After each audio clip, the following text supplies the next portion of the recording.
Marvel Spider-Man previews are in full swing, see what I did there, but the market is more interested in the results of the standard tournament at SCGCon. This video is sponsored by Flipside Gaming. Check out flipsidegaming.com for all your gaming needs. Right now you can pre-order Marvel Spider-Man, Avatar The Last Airbender, or find a vast number of other great items on their website. Remember, shipping is free in the US if your order's over $100 or consists only of singles. Just look in the description or comment section below for direct links to their site.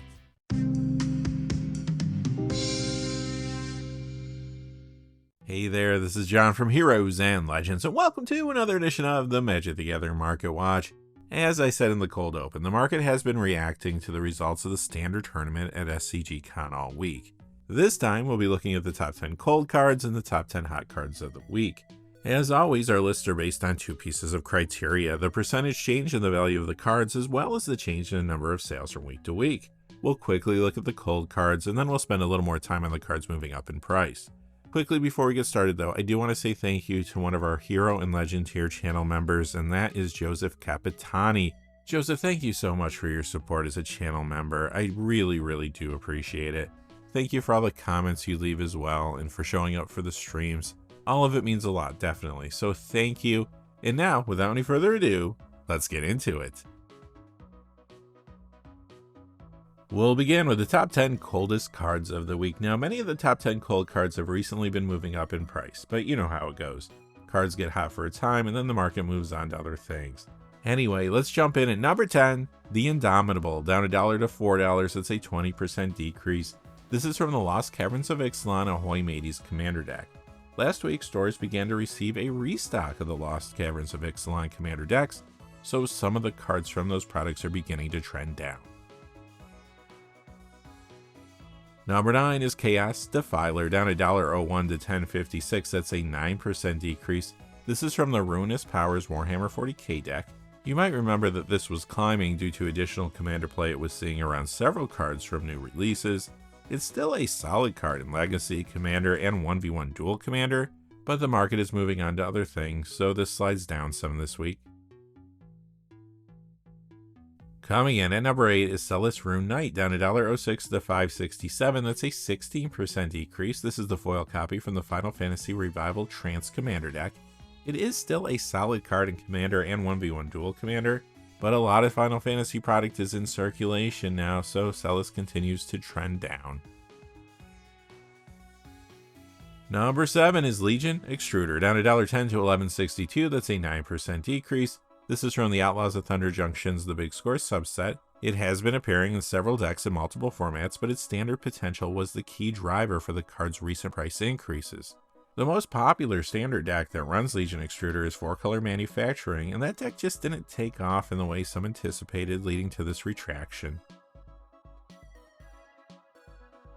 Number 6, Sphere Grid. It goes down $1.16 to $9.73. That's an 11% decrease. This is from the Final Fantasy Counter Blitz Commander deck. It's a solid commander card found in several decks, but again, there are a lot of Final Fantasy cards out there right now due to the popularity of the products, so Sphere Grid declines some. Number 5, Wrathful Raptors, down $1.24 to $4.50. That's a 22% decrease. This is from the Lost Caverns of Ixalan Velasa Ramptor Commander deck. It's another card moving down because of the restock I mentioned earlier. Number 4 is Starting Town, down $2.01 to $22.99 for an 8% decrease. This is in lots of decks, but the most notable one right now in Standard is Izzet Cauldron. That deck made up more than 80% of the field at the Standard Tournament at SCGCon last weekend, and 6 copies were in the top 8, taking 2nd through 7th place. Problem is, players are pretty certain that a key card from that deck will get an emergency banning soon, and that's VV Ornithir from Final Fantasy. Combine that weariness with the high number of copies of Starting Town in circulation, and we're getting a decently sized decrease in value here. Number 3, Agatha's Soul Cauldron, down $5.45 to $48.22. That's a 10% decrease. Well, here's another card that is highly played in Standard, moving down, and not surprisingly, it too is found in Izzet Cauldron. Coming in at number 2 is Tundra from Revised, down $46.08 to $474.90. That is a 9% decrease. It's an original dual land, so of course it's played everywhere it's legal, but over the last few weeks, many high-profile cards from 90s Magic sets have been dropping in price, most of which are reserve list cards. It appears that someone has sold off a large collection of these cards, and copies are hitting the marketplace in unusually high numbers.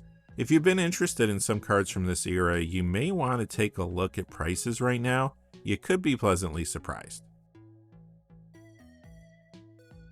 And coming in at number 1 is Gaia's Cradle from Urza's Saga. This is down $81.98 to $1,000 for an 8% decrease. This is another example of a big reserve list card dropping in price in spite of seeing a lot of play and being very sought after. That brings us to the main event, the top 10 hottest cards of the week. Let's jump in with number 10, City on Fire. It's up $1.01 to $8.18. That's a 14% increase. This has seen a big increase in Commander play recently around some new cards. It's found in builds around Kuja Geom Sorcerer / Trans Kuja Fate Defiled, as well as Clive Ifrit's Dominant / Ifrit Warden of Inferno from Final Fantasy, and more recently City on Fire has been appearing in Commander builds around Tannic Memorial Ensign and Ragos Deaf Gastronaut from Edge of Eternities. Ragos is the key driver for City on Fire Spike though. Those builds have been incredibly popular since the OE came out. Number 9, Devastating Onslaught, up $1.08 to $4.08. That's a 36% increase. This Edge of Eternities card is making big waves in Standard. Many players and speculators are trying to figure out which Standard deck may rise to the top in the event that VV Ornithir is banned in the format, as we discussed earlier. One such contender is Temur Battle Crier Combo.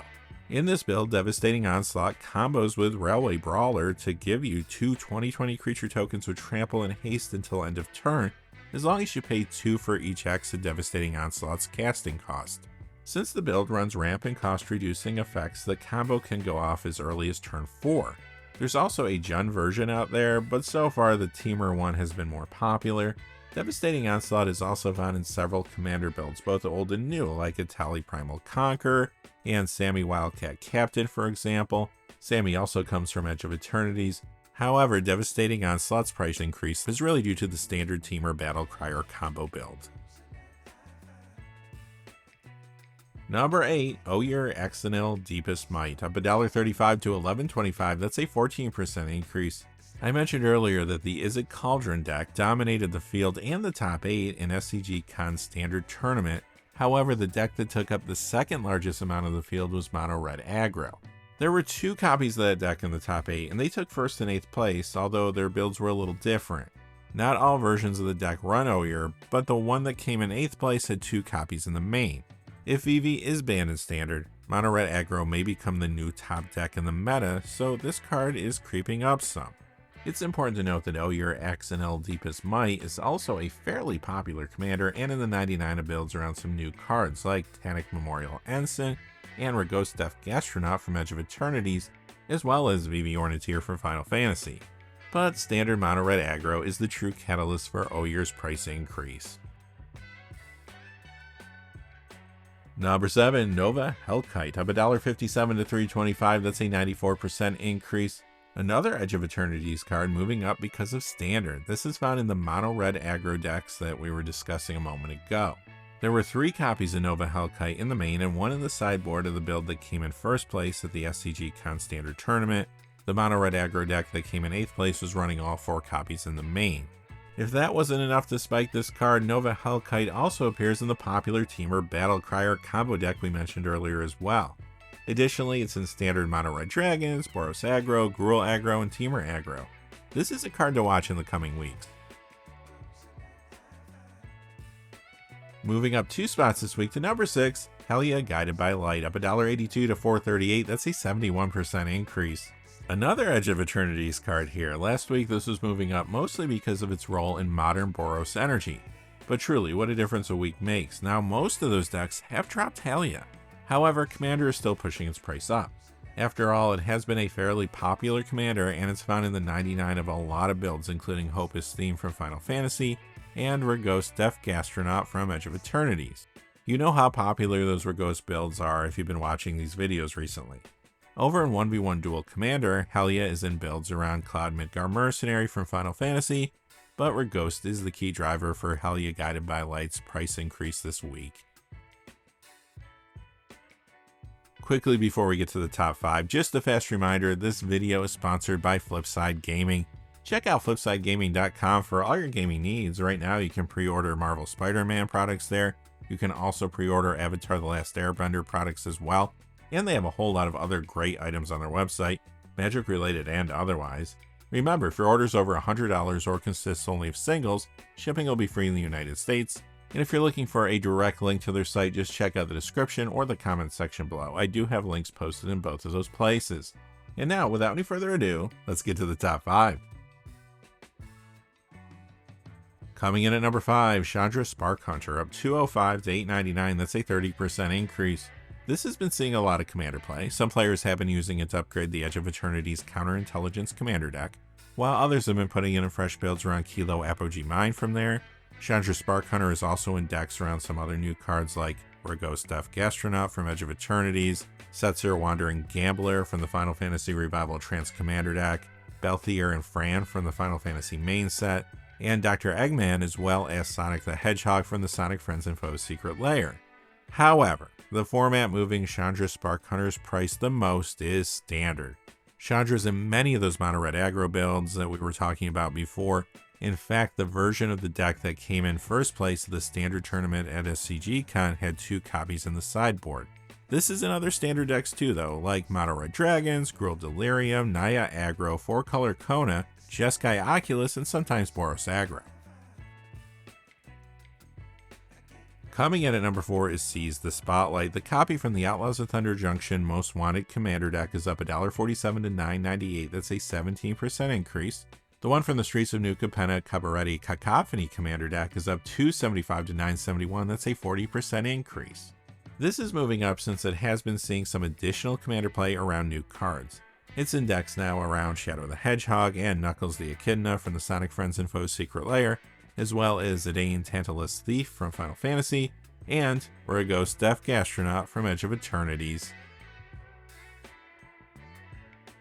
Our number 3 card is Reverent Mantra of $3.11 to $18.61. That's a 20% increase.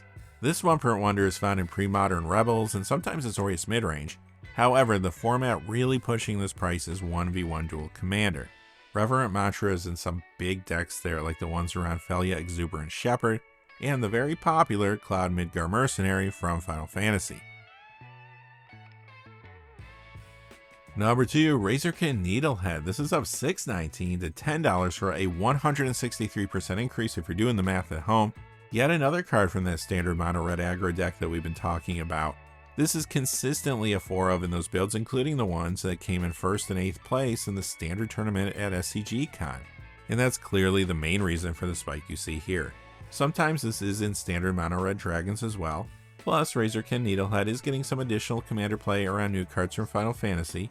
They are Clive Ifrit's Dominant / Ifrit Warden of Inferno, and Kefka Court Mage / Kefka Ruler of Ruin. And finally, coming in at number 1 is Quantum Riddler, up $7.13 to $34.41. That's a 26% increase. How about that? Our number 1 card is another one from Edge of Eternities. This is actually played in Standard Izzet Cauldron, so if you watched the coverage from SCGCon last weekend, you saw this one a lot.